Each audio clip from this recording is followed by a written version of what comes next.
I'm Tom Greco, Regional Sales Manager at Foundation Software. Today I'm going to walk you through how contractors do time and material billing in Foundation. We'll get started by going into Time and Material Daily, gather billing information. In this step, we will specify which job and date range in which we would like to bill for.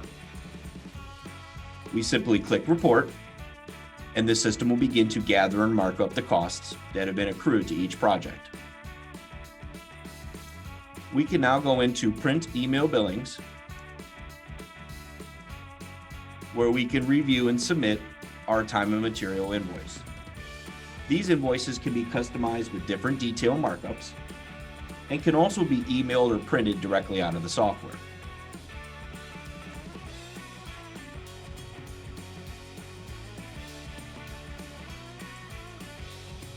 And that's all there is to it. Thank you for viewing today.